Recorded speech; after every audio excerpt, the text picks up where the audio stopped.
Every single Viking image you've ever seen is wrong. Think about it. The horned helmets. Fake. The filthy, unwashed barbarians? A total lie. The idea that they were non-stop raiding machines who did nothing but burn churches. Hollywood nonsense. Your schoolbooks, your favorite cartoons, and even billion-dollar NFL sports teams have sold you a cartoon version of a warrior that never actually existed. In this episode of Fake History Files, School Lied to You, we are reclaiming the real Vikings. We're going to meet the master traders, the elite farmers, and the legendary explorers who actually bathed more frequently than almost any other European in the Middle Ages. We'll trace those ridiculous horns back to a 19th century opera house, dig through actual Viking graves to see what they really wore, and uncover why the bloodthirsty savage image was so profitable that it survived for over 1,000 years. Columbus was last time. Today, it's the Viking costume shops that owe you an apology. I'm Jem, and this channel is where we turn comfortable history myths into the gritty, bingeable truth. Last week, we absolutely destroyed the Columbus discovery fairy tale, showing that you can't discover a place where millions of people already lived. Before that, we took down the gladiator myths. Today, we're taking an axe to the most iconic headwear in human history, those giant, useless horns. The School Lied to You series is all about unlearning the easy version of history. If you've realized that textbooks and pop culture keep lying to you just to sell movie tickets or simplify exams, then you're in the right place. Smash that like button right now. Let's raid some myths and see what the Northmen were actually about. Think back to history class. Your textbook probably had one small chapter, maybe even just one page, titled The Viking Age.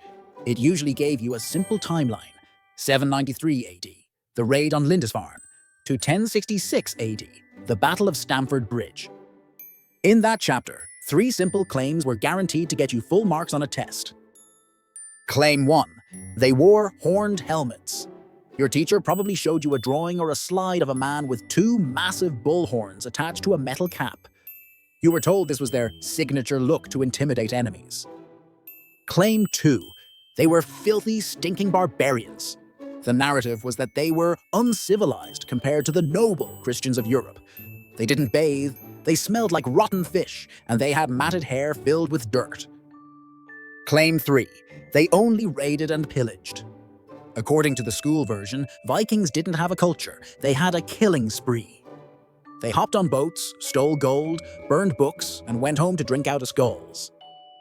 Your teacher basically said, draw a guy with horns and a big axe, put him on a longship, and that's an end. It was a nice, clean, scary story. It was easy for teachers to explain and easy for kids to remember. It's also completely wrong. The Viking taught in schools isn't a human being. It's a monster from a storybook. Now let's look at what archaeology, science, and actual historical records tell us about the people who actually lived in the north. School claim. Number 1. Horns or Viking identity. Archaeology says 0. Let's be clear, no Viking ever wore a horned helmet in battle. Not once.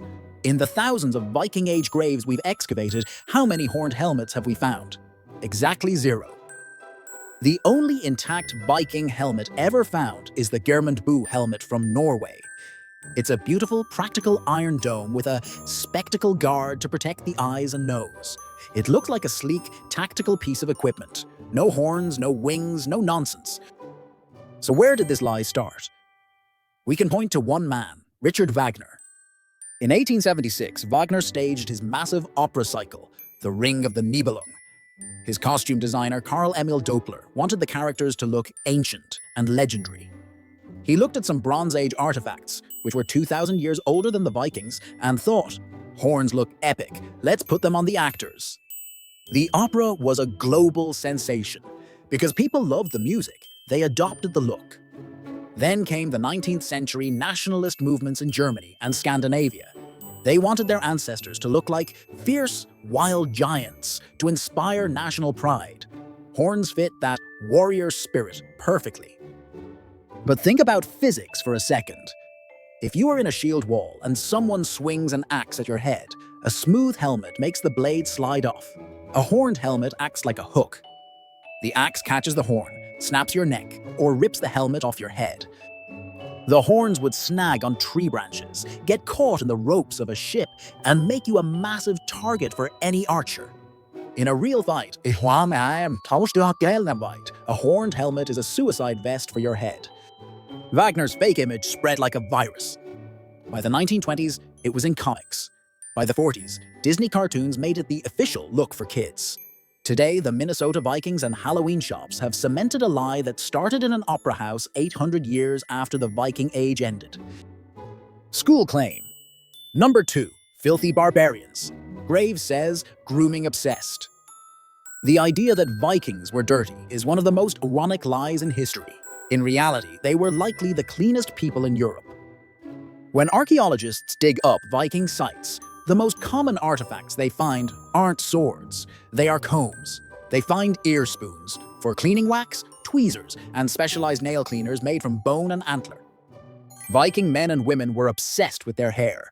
They used high potash soap to not only wash, but to bleach their hair blonde, which was the ultimate fashion trend in the north. If you had dark hair, you used soap to lighten it. There are even records from 1220 by an English chronicler named John of Wallingford. He complained that Viking men were too successful with English women. Why? Because the Vikings bathed every Saturday, combed their hair every day, and changed their clothes regularly. To the English men of the time, who rarely bathed, this was seen as a deceptive trick to steal their wives. Now let's talk about the clothes. Forget the fur loincloths. Vikings were master weavers. They wore comfortable wool tunics and linen undergarments. They loved bright, expensive colors. We have found traces of silk from Byzantium and vibrant dyes like madder red and woad blue. A real Viking warrior looked more like a well-tailored professional. They wore nasal helmets that were sleek and functional.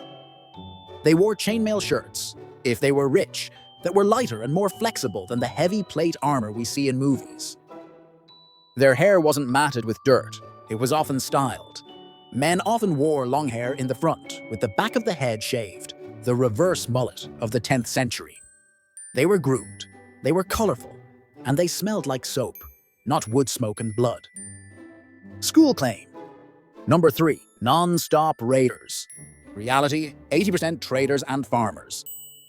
The word Viking isn't even a race, it's an activity. In Old Norse, Viking means an overseas expedition. You didn't belong to the Viking race, you went on a Viking. For most of the year, these people were farmers. They lived in long houses, tended to cattle, and grew barley and rye. Scandinavia is a tough place to live. You don't survive there by just fighting. You survive by being an elite engineer and agriculturist. When they weren't farming, they were the world's most successful traders. They built a massive economic network that connected the frozen north to the riches of the east. We have found thousands of Islamic silver coins, dirhams, in Viking hordes in Sweden. Why? Because they were sailing down the rivers of Russia to reach Baghdad and Constantinople to trade furs, honey, and amber for silk and silver. They were also the greatest shipbuilders of the medieval world. Their longships were technological marvels, shallow enough to sail up a tiny river, but strong enough to cross the Atlantic Ocean. This technology led them to be the ultimate explorers. 500 years before Christopher Columbus was even a thought, Vikings like Leif Erikson were building houses in Newfoundland, Canada. They reached America, they settled Iceland and Greenland, and they didn't do it just to raid. They did it to find new land for their families. They were businessmen, poets, and lawmakers. In fact, our word law comes from the Old Norse word lög. They had a democratic assembly called the Ting, where they settled disputes through voting and debate, not just axe fights. So if they were clean, democratic traders, why did school tell us they were horned monsters? First, the victims wrote the history. Imagine you are a monk in 723 AD.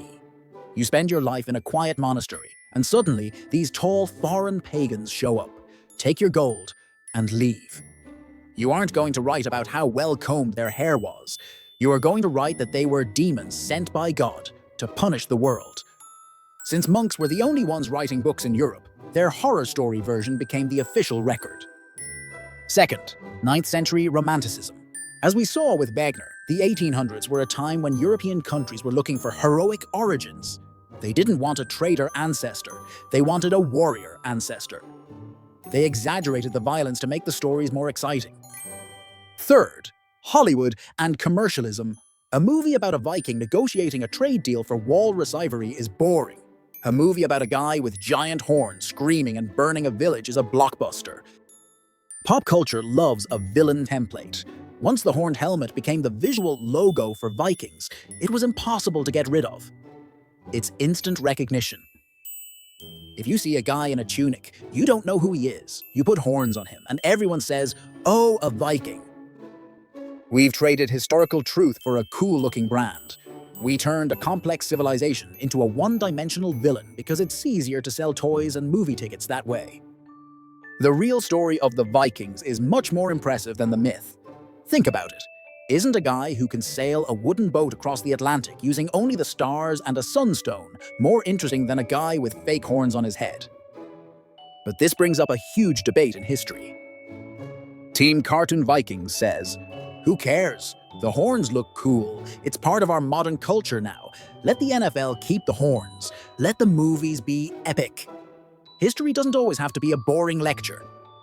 Team Real Vikings says, "Accuracy matters. When we lie about the past, we lose the real achievements of human beings. By making them monsters, we forget they were brilliant engineers and explorers who actually shaped the modern world." Team Both says, "Enjoy the movies for what they are, fantasy, but make sure you know the truth when you walk out of the theater." So, I want to hear from you. Next Halloween, are you going for the plastic horned helmet, or are you going to show up in a historically accurate, well-combed, bleached blonde nasal helm? Does the cool factor of the myth matter more than the truth? Drop your thoughts in the comments. Before we end, here are a few things school definitely didn't tell you. The Shield Maiden mystery. For a long time, historians said female warriors were just myths. But in 2017, DNA testing on a famous high-ranking warrior grave in Birka, Sweden, proved the skeleton was female. While not every woman was a warrior, women in Viking society could lead, fight, and own property, rights that women in England didn't get for centuries. They didn't drink out of skulls. This is another translation error. An Old Norse poem said they drank from the curved branches of skulls. This was a poetic way of saying animal horns, the kind you drink from, not wear. Someone translated it literally, and now we think they were all cannibals. The Viking Bluetooth. Your phone has Bluetooth because of a Viking. The technology is named after King Harald Bluetooth Gormson, who united Scandinavia, just like the tech unites devices. The Bluetooth logo is actually his initials in Viking runes. They were globalists. Archaeologists found a small Buddha statue in a Viking grave in Sweden. This proves their trade network stretched all the way to India. Let's do a lightning-fast recap of the truths we've uncovered today. No horned helmets. That was a costume choice for a 19th century opera. They were clean. They bathed weekly, bleached their hair, and were the grooming kings of Europe. Traders, raiders. Most of their life was spent farming, trading, and exploring, not just fighting. America first. They beat Columbus to the New World by 500 years. History isn't what's in your textbook, it's what's in the ground. And the ground says the Vikings were much smarter, cleaner, and more complex than school ever told you. Next episode, we are heading to the American West. Forget the movies. Most cowboys didn't have gunfights. Many were black or Mexican. And the Wild West was actually one of the most regulated places in history. Fake history files. School lied to you hits the frontier. If you're glad you don't have to wear heavy horns to be a real Viking, hit that like button.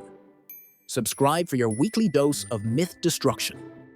This was Gem. History just got real. See you in the next raid.